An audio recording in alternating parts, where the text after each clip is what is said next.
Me sorprendió lo alto que eras. Él es muy alto. Si solo ves a alguien en la televisión, solo ves la cabeza. En mi caso, una cabeza gigante. Así que eso oculta lo alto que soy. Así es. Este es un programa de republicanos MAGA, ¿verdad? Eso fue lo que mi equipo de medios me dijo. Ok, genial. Bueno, entonces vamos a descubrirlo. Alisa, creo que tienes la primera pregunta. Sí, señor vicepresidente, gracias por estar con nosotros. Usted asumió el cargo con un impulso claro, pero cuando hablé con amigos y familiares que lo apoyaron a usted y al presidente, y que todavía los apoyan, siempre surge una pregunta: la economía. La inflación está alta, los salarios están bajos, la gasolina empieza a bajar y está la noticia de este acuerdo con Irán, del que vamos a hablar más adelante, claro. ¿Qué les puede decir a los votantes que confiaron en usted para bajar los costos desde el primer día y que esperan estar satisfechos hasta noviembre? Bueno, creo que al final depende de los votantes, ¿verdad? Creo que ellos tienen todo el derecho de esperar lo máximo posible de sus representantes electos. Sabemos que fuimos elegidos con varios mandatos. Uno de ellos era cerrar la frontera y creo que lo hicimos bien, incluso más allá de las expectativas en ese aspecto. El segundo era bajar los precios. Y todavía hay mucho trabajo por hacer, en gran parte por lo que ha pasado en los últimos meses en Medio Oriente. Pero como dijiste, el petróleo que llegó a 120 por barril ahora está en los 80s. Eso se va a reflejar en precios más bajos de combustible, alimentos y energía. Fui criado por un abuelo siderúrgico sindicalizado. Después esos empleos se acabaron y esas fábricas cerraron. Lo que más me anima es que ustedes están viendo mucho capital invertido entrando en nuestro país. Fábricas están siendo construidas y los empleos en la construcción están en auge. Los empleos en la manufactura están regresando, pero todavía hay mucho por hacer. Creo que estamos avanzando, pero al final vamos a presentar nuestro argumento ante los votantes en noviembre y ellos decidirán si hicimos un buen trabajo o no, y así es como votan. Bien, entonces el presidente Trump llamó a la accesibilidad una farsa. Fue él quien dijo eso, no yo. Él está invirtiendo mucho dinero en ese salón de baile suyo y también en el espejo de agua. Y no te olvides del arco de Trump, como yo suelo llamarlo, y también una pelea en jaula en la Casa Blanca. Todo eso. ¿Por qué hace eso cuando todos saben que los estadounidenses están pasando dificultades? ¿Para qué gastar todo ese dinero? Bueno, tengo que defender al presidente en ese punto de la farsa. Lo que él dijo es que la idea de que los republicanos causan el problema del costo de vida es una farsa. Creo que eso es verdad.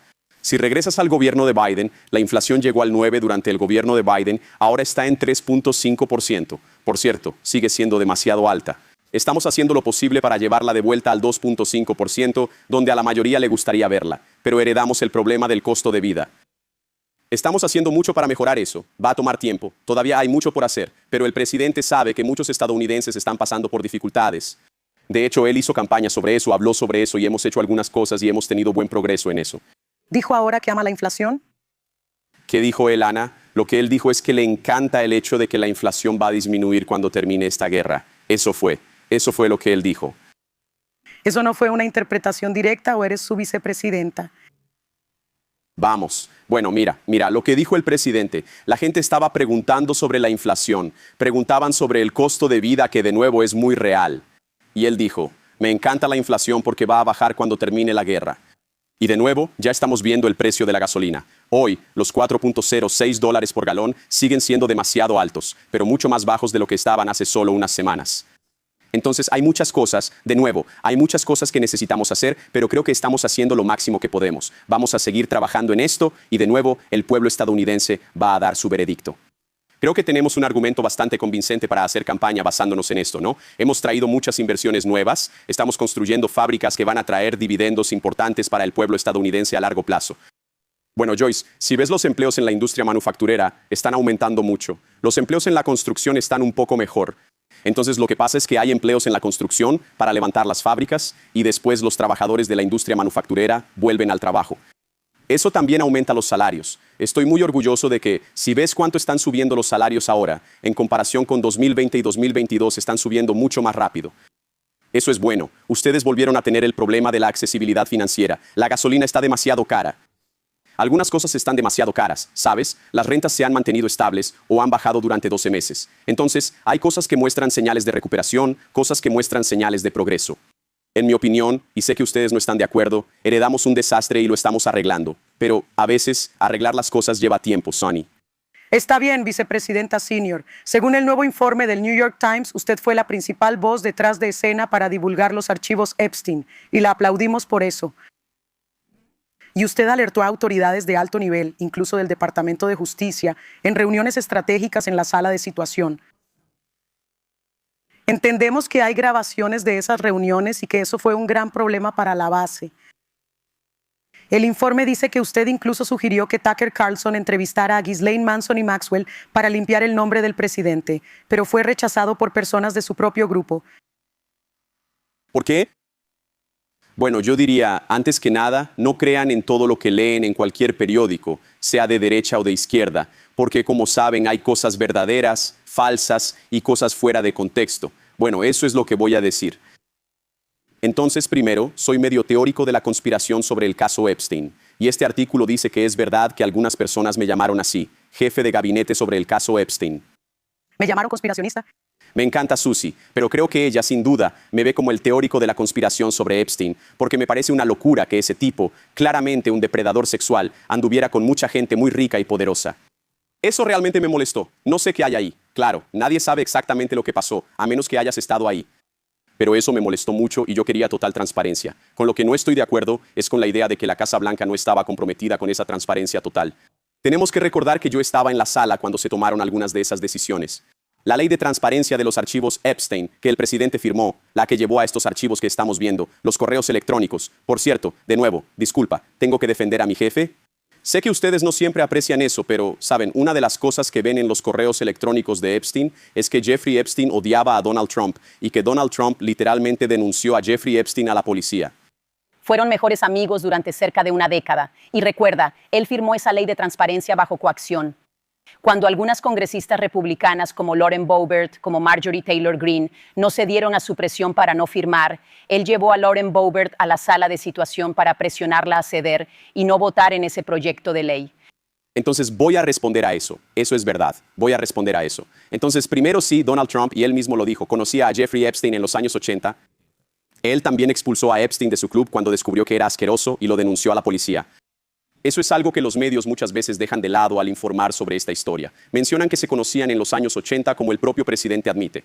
Ignoran que él lo denunció a la policía y que eso, al final, llevó a la caída de Jeffrey Epstein. Sobre eso, Ana, tú conoces bien al Partido Republicano. Fue una de las cosas que llevó a la investigación por parte de las autoridades. Pero sobre el punto que mencionaste... Supuestamente fue por un negocio inmobiliario que no llegó a convertirse en pelea. Pero el correo dice, el correo afirma... En realidad ellos se conocían. Seamos sinceros y transparentes. No solo se conocían, eran amigos muy cercanos. Él lo denunció a la policía, es lo que digo. Eso es bastante objetivo, eso es verdad. Otro punto que considero, si puedo destacar un punto muy importante, es esta cuestión. ¿Donald Trump divulgó esos archivos solo bajo presión de los republicanos? Y Ana, probablemente conoces al Partido Republicano mejor que yo. La idea de que Donald Trump ande por ahí con miedo de los congresistas republicanos en vez de ser al revés es algo loco. ¿Fue bipartidista? Fueron republicanos y demócratas, pero como los republicanos controlan la Cámara y el Senado, sobre todo el Senado, necesita su aprobación. Lo que hizo el presidente fue, mira, lo voy a decir de nuevo, yo estaba en las reuniones, él estaba frustrado y los demócratas estaban haciendo que todo se tratara de él, y él dice algo como, mira, yo expulsé al tipo de mi club.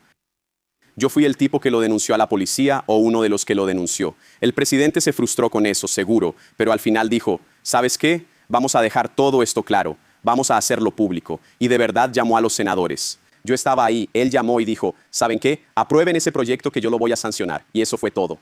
Déjame hacerte una breve pregunta de seguimiento. Sí, parece que tú creías que habría hombres en los archivos que serían responsabilizados. Con razón. Y el pueblo estadounidense está contigo en eso. ¿Por qué nosotros no estamos contigo en eso? Entonces, nosotros publicamos, creo que son 6 millones de archivos o 6 millones de páginas de documentos. Por lo que entiendo, los 2.5 millones Sunny, voy a verificar eso para estar seguro. Pero, por lo que entiendo, muchos de esos son duplicados de cosas ya publicadas. No estamos reteniendo nada.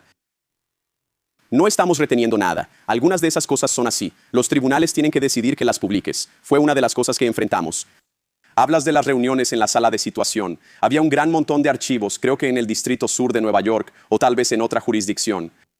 Nosotros decíamos, queremos divulgar estos archivos, pero necesitamos la aprobación del tribunal para publicarlos. A veces hacíamos la solicitud y los tribunales decían que no. Entonces, sobre esos documentos necesito saber exactamente de cuáles estás hablando. 3,5 millones de documentos fueron divulgados y por lo que entiendo, 2,5 millones no lo fueron. Pueden ser los que están sujetos a un proceso judicial. En su nuevo libro, Communion, Usted escribe sobre su evolución. Evolución personal con la fe, de evangélico a ateo y luego convertido al catolicismo. Y usted también describe de manera similar su cambio respecto a Trump de llamarlo el Hitler de América, a la mejor esperanza de América. Ahora, como alguien que ya admitió haber perseguido la ambición, como usted escribe en el libro, pero que ahora dice que la fe lo devolvió a sus prioridades, necesito, de cierta forma, usar sus propias palabras que se me quedaron grabadas desde 2016. Claro, hermanos cristianos, todos están mirando cuando pedimos disculpas por este hombre. Señor, ayúdanos, yo pienso en eso todo el tiempo, porque como cristiana eso pesa en mi corazón mientras observo este país y el liderazgo en la cima. Porque eso también es algo que necesito explicarles a mis hijos. Y sé que también compartimos la idea de que nuestro mayor privilegio y responsabilidad son esos jóvenes que criamos, por supuesto. Entonces, ayúdame a encontrar las palabras para explicarles a mis hijos lo que están viendo ahora. Bueno, antes que nada, eso ya se ha divulgado bastante. Critiqué a Donald Trump en 2015 y 2016. Ahora, claro, estoy aquí como vicepresidente de los Estados Unidos, en el gobierno de Trump. Bueno, Joy, un poco de humildad. En realidad, creo que cuando haces predicciones y esas predicciones resultan ser falsas, tienes que preguntarte, ¿qué me hizo estar equivocado sobre esto? ¿Qué no entendí o no valoré? No, por ejemplo, yo dije que la política económica de Donald Trump. Las políticas no llevarían al aumento de los salarios. Sí llevaron a un aumento de los salarios en el primer mandato. Eso fue, en realidad, algo muy importante. Yo dije que no lograríamos traer de vuelta esos empleos de fábrica, porque yo había comprado la idea de que estaban desapareciendo. Pero en realidad, con Donald Trump, hubo un auge en la manufactura durante esa administración. Entonces llega un punto en el que dices, sabes, hice predicciones sobre esto. Al final, estaba equivocado. Y en la política y en todo, creo que es importante decir, ¿sabes qué? Me equivoqué en algunas cosas y estaba equivocado sobre él. Él fue un presidente exitoso. Es una de las razones por las que he sido tan solidario con él. Continúas en el libro explicando que una buena política tal vez haya sido una de tus justificaciones, pero la cita, y cuando tuiteaste eso o lo publicaste en X, no era sobre política. Era lo que los cristianos estaban dispuestos a pasar por alto, y esa es la parte que no puedo superar. ¿Qué estás dispuesto a pasar por alto en nombre del poder? Bueno, yo diría de manera muy fundamental que una de las cosas que terminé subestimando sobre Donald Trump es que muchas de las cosas que la gente decía sobre él no eran de hecho realmente ciertas. De nuevo, hablas de humildad. Bien, entonces yo veo a Donald Trump. Veo un video, o ni siquiera un video, sino una nota sobre algo que él dijo, y lo acepté literalmente. Por ejemplo, volvamos a una de las declaraciones más controvertidas que Donald Trump hizo en su primer mandato. Donde me equivoqué en la primera campaña fue que me dejé llevar por las historias que leí. Historias que decían que Donald Trump afirmó que todos los mexicanos eran violadores. Él nunca dijo eso. ¿Qué fue lo que dijo? Lo que él dijo es que ciertos países de América del Sur, países de América Central, estaban enviando criminales a nuestro país, incluido México, por cierto. Eso era objetivamente cierto. Así que no se trata tanto de cristianos. Fidel Castro hizo eso en 1980 con el éxodo de Mariel. Hubo muchos periodistas, incluida CNN, donde solías trabajar y eras mi colega, que intentaron encontrar pruebas de eso. No hay pruebas de que Maduro estuviera liberando personas de hospitales psiquiátricos o de prisiones como realmente lo hizo Fidel Castro. Eso fue inventado y no podemos, aceptar eso sin cuestionarlo. Ana, sabemos que algunas personas fueron liberadas de las prisiones y alentadas a venir a los Estados Unidos. No fue así, no fue Mariel, señor vicepresidente. No fue una liberación intencional, abrir prisiones, abrir manicomios y dejar que las personas se fueran a Florida. Sé que será en Miami. Sí, si vas, tal vez no fue como Marielle, pero si vuelves a las caravanas del 22 y 23, sabemos que esas cosas fueron financiadas. En algunos puntos fueron apoyadas por el gobierno. Entonces no sé cómo defines apoyo o no, pero si las personas son incentivadas a entrar a nuestro país después de pasar tiempo detenidas por sus propios gobiernos, creo que eso es un problema. Vicepresidenta, ¿puedo solo agregar una cosa más? Porque usted habla bastante sobre inmigración en este libro. Y yo creo que como cristiana puedo decirles a mis hijos por qué es importante tener fronteras. Entiendo que existen leyes y recursos, lo entiendo. Es mucho más difícil explicar cuando veo a alguien siendo sacado de su casa o llevado injustamente sin ser un criminal violento. Eso es. Es un poco más complejo como madre tratar de hablar sobre cuando alguien es llamado gusano o escoria, cuando yo enseño eso en la escuela sobre personas que ya han hecho eso antes. Pero eso es diferente. Es muy difícil como madre y como cristiana decir ambas cosas. Y tú lo dices en el libro. Hablas sobre eso. Hablas sobre esa lucha interna en el libro. Y hablas sobre concesiones morales que llevan a favorecer una política migratoria rigurosa sin deshumanizar a nadie. Pero escucha, más de 50 personas han muerto bajo custodia del ICER. Hay 6,200 que están siendo mantenidos en lugares como el centro de detención de Dilley. Personas que han visitado esos centros de detención, no sé si mencionaste las condiciones subhumanas, la falta de agua limpia, de atención médica y de educación. Le pediría a usted, como cristiano y como padre, que visite esos centros de detención donde los niños están siendo mantenidos y garantice que las condiciones estén a la altura de los valores que defendemos en este país.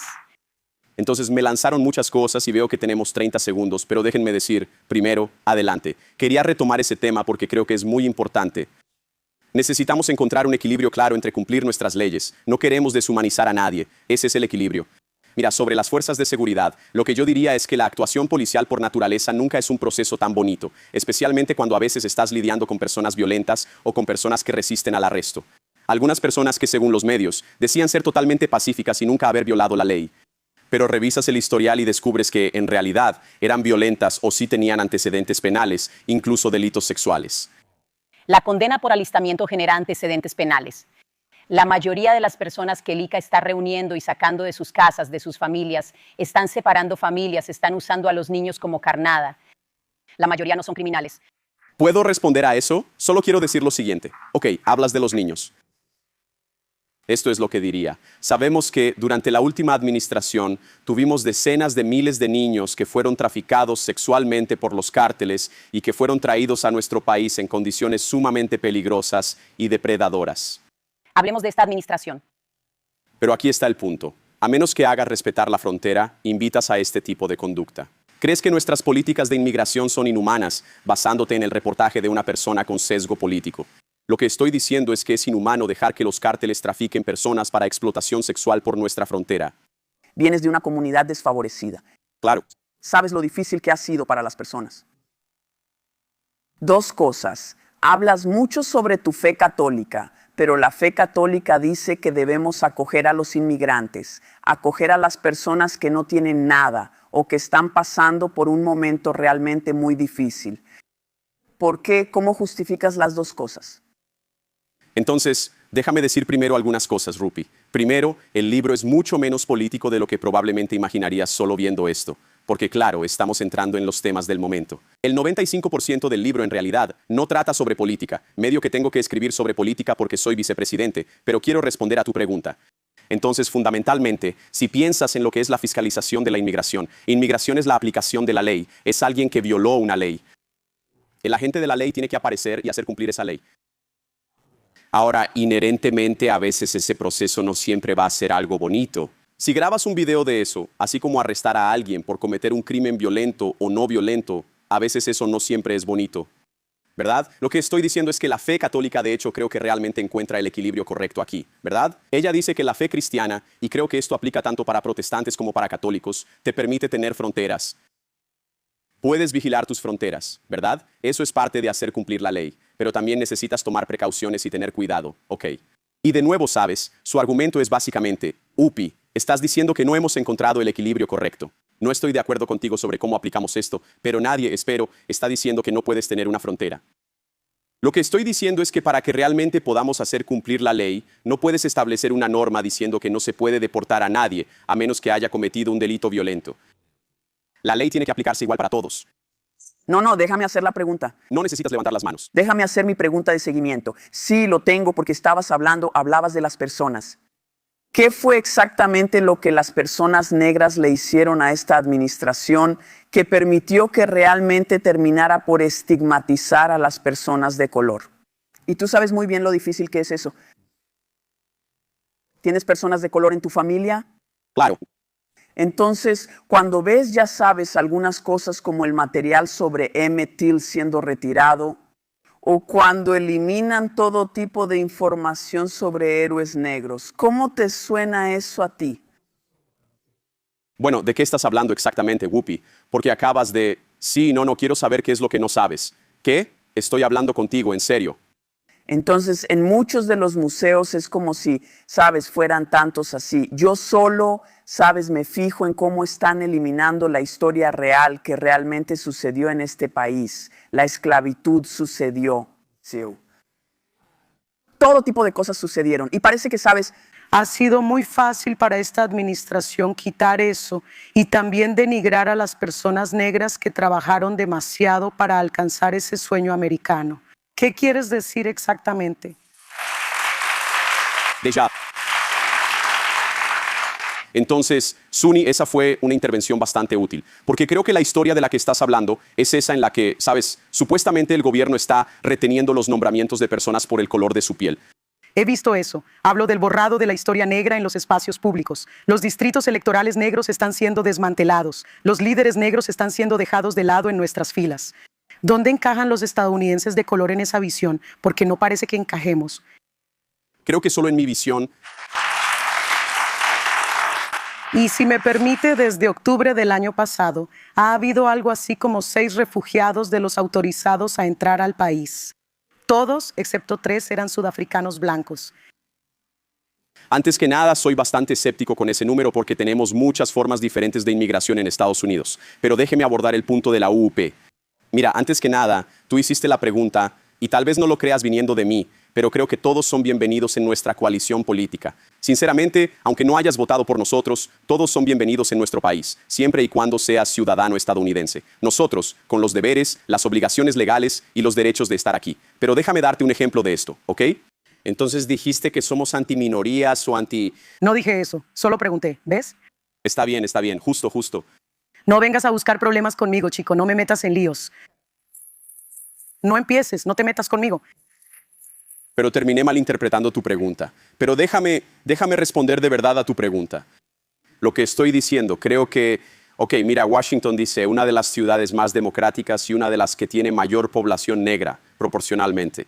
Las ciudades con mayor población negra en Estados Unidos vieron una gran disminución en los crímenes violentos, en las agresiones sexuales y en los asesinatos. Intentamos tomar en serio el tema del crimen, en parte, porque creemos que todos, sean negros o blancos, ricos o pobres, merecen vivir en un barrio seguro. ¿Por qué el crimen? ¿Dónde exactamente encaja el crimen en esto? Esto no se trata de sus trabajos, ¿verdad? Esto es sobre el... Se trata de derechos.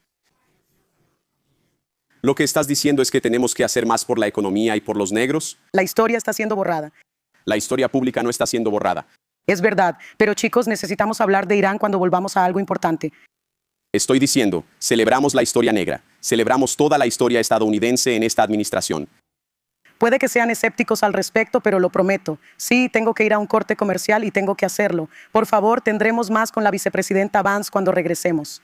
Entonces hazlo. Estamos de vuelta con el vicepresidente J.D. Vance. Joy tiene la siguiente pregunta.